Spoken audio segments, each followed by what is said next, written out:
ਸਤਿ ਸ਼੍ਰੀ ਅਕਾਲ। ਤੁਸੀਂ ਜੁੜੇ ਹੋਏ ਹੋ ਪੰਜਾਬੀ ਰੇਡੀਓ USA ਦੇ ਨਾਲ ਤੇ ਇਸ ਵੇਲੇ ਦੀ ਵੱਡੀ ਖਬਰ ਕੈਨੇਡਾ ਤੋਂ ਆ ਰਹੀ ਹੈ। ਕੈਨੇਡਾ ਦੇ ਵਿੱਚ ਜਿਹੜਾ ਇੱਕ ਵੀਡੀਓ ਬਹੁਤ ਵਾਇਰਲ ਹੋ ਰਹੀ ਸੀ ਲਗਾਤਾਰ ਸੋਸ਼ਲ ਮੀਡੀਆ ਪਲੇਟਫਾਰਮਸ ਦੇ ਉੱਤੇ, ਚਾਹੇ ਉਹ ਫੇਸਬੁੱਕ ਦੇ ਉੱਤੇ, ਚਾਹੇ YouTube ਦੇ ਉੱਤੇ ਤੇ ਚਾਹੇ ਟਵਿੱਟਰ ਦੇ ਉੱਤੇ। ਉਸ ਵੀਡੀਓ ਦੇ ਵਿੱਚ ਇੱਕ ਫੋਰਡ ਬ੍ਰੋਂਕੋ ਕਾਰ ਆ ਜਿਹੜੀ ਟਿਮ ਹਾਰਟਨ ਦੇ ਲਾਗੇ ਪੁਲਿਸ ਦੀਆਂ ਗੱਡੀਆਂ ਉੱਤੇ ਚੜਾਈ ਗਈ ਹੈ। ਹੁਣ ਇਸ ਮਾਮਲੇ ਦੇ ਵਿੱਚ ਪੁਲਿਸ ਨੇ ਪੁਲਿਸ ਜਿਹੜੀ ਪੀਲ ਰੀਜਨਲ ਪੁਲਿਸ ਹੈ ਉਹਦਾ ਇੱਕ ਪ੍ਰੈਸ ਨੋਟ ਆ ਜਿਹੜਾ ਆਪਣੇ ਕੋਲ ਹੈ ਇਸ ਟਾਈਮ। ਤੇ ਉਸ ਪ੍ਰੈਸ ਨੋਟ ਦੇ ਮੁਤਾਬਕ ਇੱਕ 25 ਸਾਲਾ ਨੌਜਵਾਨ ਆ ਰਮਨਪ੍ਰੀਤ ਸਿੰਘ, ਉਹਨੂੰ ਗ੍ਰਿਫਤਾਰ ਕਰ ਲਿਆ ਗਿਆ ਇਸ ਮਾਮਲੇ ਦੇ ਵਿੱਚ ਤੇ ਉਹਦੇ ਕਈ ਤਰ੍ਹਾਂ ਦੇ ਦੋਸ਼ ਲਾਏ ਗਏ ਨੇ। ਪੂਰਾ ਮਾਮਲਾ ਕੀ ਹੈ ਦੱਸਿਆ ਜਾ ਰਿਹਾ ਹੈ ਕਿ ਇਹ ਸਤੰਬਰ 3 ਦੀ ਘਟਨਾ ਹੈ। 6:30 ਵਜੇ ਉਦੋਂ ਜਿਹੜਾ ਪੈਟਰੋਲ ਆਫੀਸਰ ਆ ਉਹਨਾਂ ਨੂੰ ਇੱਕ ਕਾਲ ਮਿਲਦੀ ਹੈ ਤੇ ਉਸ ਤੋਂ ਬਾਅਦ ਉਹ ਸ਼ੱਕੀ ਕਾਰ ਦੀ ਜਿਹੜਾ ਪਿੱਛਾ ਕਰਦੇ ਨੇ ਵੈਸਟਵੁੱਡ ਮਾਲ ਗੋਰਵੇ ਡਰਾਈਵ ਦੇ ਇਲਾਕਿਆਂ ਦੇ ਵਿੱਚ ਮਿਸੀਸਾਗਾ ਦੇ ਵਿੱਚ। ਤੇ ਉਸ ਤੋਂ ਬਾਅਦ ਜਦੋਂ ਪਿੱਛਾ ਕਰਦੇ ਨੇ ਤਾਂ ਪਿੱਛਾ ਕਰਦੇ ਸਮੇਂ ਜਿਹੜੀ ਆਪਾਂ ਵੀਡੀਓ ਦੇਖ ਰਹੇ ਹਾਂ ਕਿ ਉਹ ਬ੍ਰੋਂਕੋ ਕਾਰ ਜੀਪ ਜਿਹੜੀ ਉਹ ਚੜਾਈ ਹੋਈ ਹੈ, ਗੱਡੀ ਕਹਿ ਦਿੰਦੇ ਆਪਾਂ ਪੁਲਿਸ ਦੀਆਂ ਗੱਡੀਆਂ ਦੇ ਉੱਤੇ। ਤਾਂ ਉਹ ਦੱਸਿਆ ਜਾ ਰਿਹਾ ਕਿ ਉਹ ਜਿਹੜੀ ਬ੍ਰੋਂਕੋ ਆ, ਫੋਰਡ ਬ੍ਰੋਂਕੋ ਆ, ਉਹ ਵੀ ਚੋਰੀ ਦੀ ਕੀਤੀ ਹੋਈ ਹੈ।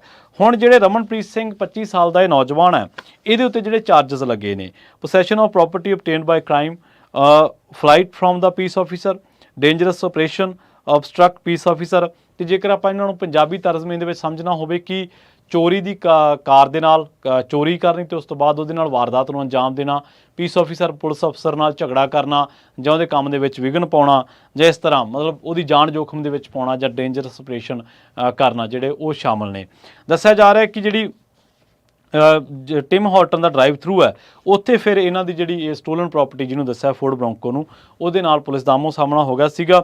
ਤੇ ਉਸ ਤੋਂ ਬਾਅਦ ਪੁਲਿਸ ਨੇ ਇਹ ਗੱਲ ਕਹੀ ਹੈ ਕਿ ਜਿਹਨੂੰ ਵੀ ਇਸ ਘਟਨਾ ਬਾਰੇ ਜਿਹੜੀ ਕਿ 12 ਡਿਵੀਜ਼ਨ ਕ੍ਰਾਈਮ ਇਨਵੈਸਟੀਗੇਸ਼ਨ ਬਿਊਰੋ ਆ, ਉਹਨਾਂ ਨੇ ਕਿਹਾ ਕਿ ਜੇਕਰ ਤੁਹਾਨੂੰ ਹੋਰ ਕੋਈ ਜਾਣਕਾਰੀ ਹੈ ਇਸ ਨੌਜਵਾਨ ਦੇ ਬਾਰੇ, ਪੰਜਾਬੀ ਬਾਰੇ, ਤਾਂ ਉਹਦੇ ਬਾਰੇ ਸਾਨੂੰ ਦੱਸੋ। ਸੋਸ਼ਲ ਮੀਡੀਆ ਉੱਤੇ ਇਸ ਵੀਡੀਓ ਨੂੰ ਲੈ ਕੇ ਤਰ੍ਹਾਂ ਦੀਆਂ ਗੱਲਾਂ ਕੀਤੀਆਂ ਜਾ ਰਹੀਆਂ ਸੀਗੀਆਂ। ਬਹੁਤ ਸਾਰੇ ਲੋਕ ਇਹਨਾਂ ਵੀਡੀਓ ਤੋਂ ਬਾਅਦ ਜਿਹੜਾ ਨੌਜਵਾਨ ਵਰਗ ਆ ਜਾਂ ਸਟੂਡੈਂਟ ਤਬਕਾ ਜਿਹੜਾ ਉਹਨੂੰ ਨਿਸ਼ਾਨਾ ਬਣਾਉਣ ਲੱਗ ਪੈਂਦੇ ਨੇ, ਜਿਹੜਾ ਕਿ ਬਿਲਕੁਲ ਗਲਤ ਆ। ਹਾਂ, ਜਿਹੜਾ ਕੋਈ ਕ੍ਰਾਈਮ ਕਰ ਰਿਹਾ ਜਾਂ ਕੋਈ ਗੈਰ ਕਾਨੂੰਨੀ ਕੰਮ ਕਰ ਰਿਹਾ ਉਹ ਸਜ਼ਾ ਦਾ ਹੱਕਦਾਰ ਆ, ਉਹਦੀ ਉਮਰ ਚਾਹੇ ਕੋਈ ਵੀ ਆ।